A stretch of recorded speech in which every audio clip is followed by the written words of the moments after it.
हाय, नमस्कार। काफ़ी लोगों के क्वेश्चन आ रहे थे, काफ़ी लोग पूछ रहे थे कि जिनके गर्दन में पेन रहता है या किसी एक बाजू में रहता है, एक शोल्डर में रहता है, वो उसमें फाइंडिंग में चाहे कुछ भी आता है, सर्वाइकल आता है, फ्रोज़न शोल्डर आता है या कोई अदर ऊपर का जो होती तो ओवरऑल डिस्क ही है। और ऐसा कुछ इसमें बहुत ज़्यादा घबराने वाली बात होती नहीं है। मैं छोटी-सी 2-3 मिनट में आपको ये कुछ एक्सरसाइज़ बताऊँगा, वैसे तो यूट्यूब पे तमाम लोग बता ही रहे। बट टेक्निकली अगर किसी चीज़ को आप समझ लेते हैं कि उसका मैकेनिज़्म क्या है, वो क्यों होती है और वो कैसे जा सकती है, तो आप अपने डॉक्टर तो खुद बन ही जाएँगे एट लीस्ट। तो इसमें सबसे पहले क्या है कि 2 चीज़ बहुत ज़्यादा इम्पोर्टेंट है। वैसे तो हम अपनी अपनी भाषा में मैं बात करूँ तो मैं इसको एक डीडीएस नाम देता हूँ। First of all you find out the disease. अगर कोई डिज़ीज़ तो नहीं है, उसके लिए आपको कोई एक्स-रे से गुज़रना पड़ता है, स्कैनिंग से गुज़रना पड़ता है, एमआरआई से गुज़रना पड़ता है। तो आप एक बार उसको टेस्ट करके चेक करके, स्कैनिंग करके देख सकते हैं। 99.9% उसमें कुछ ऐसी चीज़ें होती नहीं हैं, क्योंकि एक्स-रे या एमआरआई या स्कैनिंग जो भी है वो इसलिए होता है कि क्या चीज़ नहीं है, क्या चीज़ है ये पता करना तो बहुत मुश्किल है, क्योंकि यहाँ से लेकर के और जितना आपका बैक पेन है, lower back pain L4, L5, L5S1 तक कुछ ऐसी चीज़ें नहीं हैं। फाइंडिंग में तो आती हैं, एक एज के बाद आपको फाइंडिंग में चीज़ें दिखेंगी, आएँगी। बट जो आपका पेन हो रहा है वो उसी की वजह से हो रहा है, इसकी कोई गारंटी नहीं है और उसकी प्रोबेबिलिटी भी बहुत कम है। फॉर एग्ज़ाम्पल 40-35 के बाद आपके बाल सफ़ेद होना, ग्रे होना एक नेचुरल प्रोसेस है। आई साइड का वीक होना भी एक नेचुरल प्रोसेस है। स्किन पे रिंकल्स आना, झुर्रियाँ आना, कहीं पर भी वो एक नेचुरल प्रोसेस है, एक डिजनरेशन प्रोसेस है।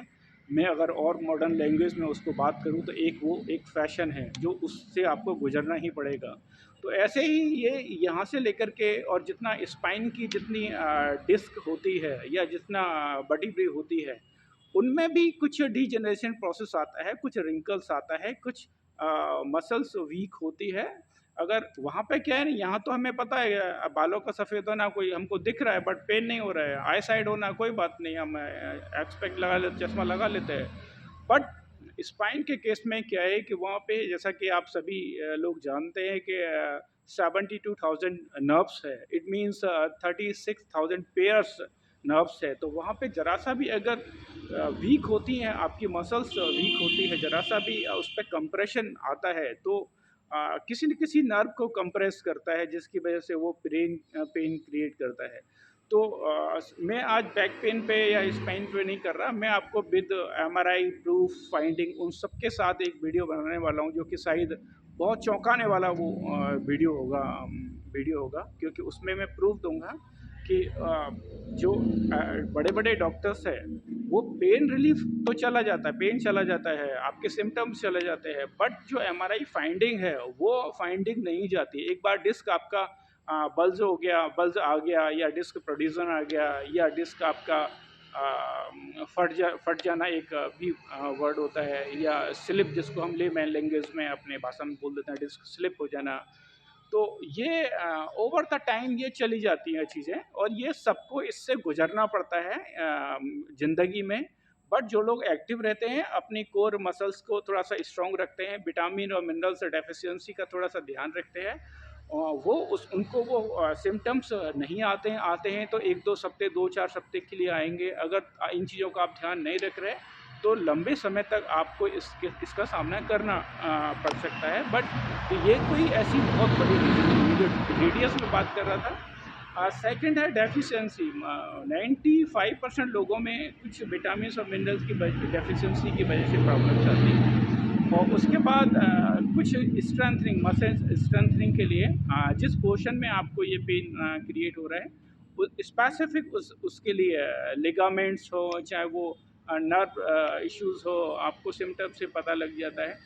तो उसके लिए आपको फूड सप्लीमेंट, डाइटरी सप्लीमेंट, अपनी डाइट, अपना एक्सरसाइज, योगा, उनके माध्यम से आपको ठीक करना पड़ेगा। बट ये जो सर्वाइकल है या फ्रोजन शोल्डर है, इसके लिए मैं जैसे बैठा हूँ, मैं वज्रासन में बैठा हूँ काफ़ी समय से, और ऐसे भी बैठ सकते हैं, नहीं इसमें बहुत सारे लोग बैठ पाते हैं। तो पोजीशन में नहीं अभी बता पा रहा हूँ। तो आप सिंपली आप ये शुरुआत 10 रिपीटेशन से कर सकते हैं, राइट। एक ये हो गया, 10 से कर सकते हैं, और 20 के 2 रैप कर सकते हैं, 20 के एक सिंपली। सेम इसके भी 10 कर सकते हैं। उसके बाद हाफ रिंग ये 10 बार ये कर सकते हैं, और इसके बाद फुल। मैं शॉर्ट में बता रहा हूँ आपको, ऐसा ही क्लॉकवाइज और एंटी क्लॉकवाइज। और इसके बाद ये आपने, बहुत लोग वैसे तो बता रहे हैं बिगनिंग में 10 टाइम्स 2 रैप कर सकते हैं, और आफ्टर दैट 22 रैप कर सकते हैं। तो ये आप सिर्फ 3 सप्ते आप करेंगे ना इस छोटी सी एक्सरसाइज को, 5 से 7 10 मिनट हार्डली मान के चलिए, तो आप मोर देन 80% आपको रिलीफ मिलेगा। बट विटामिन, जैसा मैं बोल रहा हूँ, विटामिन डेफिशिएंसी और मिनरल डेफिशिएंसी का विशेष ध्यान रखें, और इसको आप करेंगे तो आपको डेफिनेटली बेनिफिट मिलेगा। और एक बहुत अच्छा, मैं, क्योंकि बैक पेन से बहुत लोग सफ़र कर रहे हैं और उसके बहुत सारे कारण हैं, और उसका कोई ट्रीटमेंट आप भी कर सकते हो उसका। आप एमआरआई और डॉक्टरों की चक्कर लगाते रहेंगे, कुछ नतीजा उससे हासिल नहीं होता है। और ये भी मैं आपको श्योर बता दूं, क्योंकि थोड़ा वो लंबा वीडियो होगा, कुछ घबराने की उसमें कुछ बात नहीं है, कुछ बड़ा कुछ इशू नहीं है, बट आप उसको कुछ महीनों में अपने आप सही हो जाएंगे। तो नेक्स्ट वीडियो में मैं डेफिनेटली आपके साथ विद एमआरआई फाइंडिंग, मैं भी सफ़र रहा हूँ काफ़ी समय तक, तो इसलिए मैं आपको विद प्रूफ वो दिखाऊंगा, वीडियो बनाऊंगा। Thank you.